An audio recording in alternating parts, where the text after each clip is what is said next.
Siin selle ukse taga on Tallinna vanim ruum, mis on säilinud aastast 1280. Täna on see Gustav Adolfi gümnaasiumi kapiitlisaal, enne aga nunnaklooster. Siin ruumis ja ka Gustav Adolfi gümnaasiumi peamajas on nüüd orelid. Milleks koolis orelid?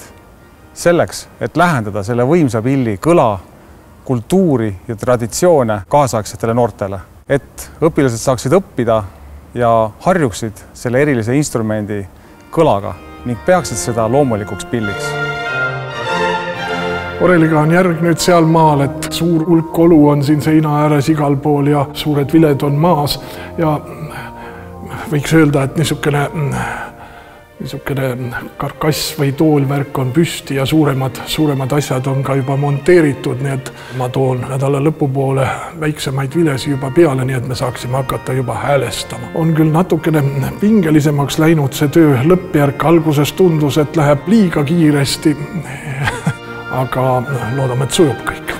Oreli transpordiga ei juhtunud midagi, transport läks ilusti, miski asi vigastada ei saanud ja nüüd ainukene asi, et siin on kuivamisega, on paar kanalit kõveraks kuivanud, aga need me saame sirgeks õiendada ja suurel lõõtsal on niisugused mõned praod ka sisse kuivanud siin tagaruumis, aga kui me laseme tuule sisse ja sealt on näha, et kuskilt praost tuult tuleb, eks me siis liimime sinna lapi peale.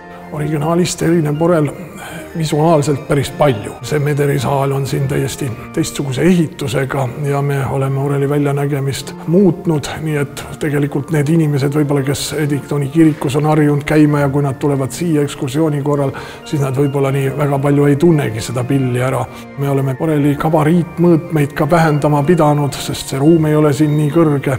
Selles mõttes ta veidike see ikkagi erineb välimuse järgi, aga kõlaliselt me ikkagi taotleme nii, et ta üleüldse ei erine, jääb täpselt sama. Kindlasti on see suurepärane võimalus tuua lähemale orelit tänapäeva noortele, rikastada nii Tallinna kultuuripilti kui ka ühe kooli õpikeskkonda. Juba praegu on Gustav Adolfi gümnaasiumi õpilased ametis oreli ülesehitamisega, värvivad vilesid ja tassivad lõõtsasid. Ma arvan, et see on üks hea võimalus muusikaelu rikastada. Ka huvilised saavad hakata uuest aastast õppima orelit. Oreli vilede maalimine on andnud väga hea võimaluse kaasa lüüa koolitöös ja maalida nii ajatut instrumenti ning seda disainida on olnud väga huvitav ja ma olen väga rõõmus, et ma saan sellega tegeleda.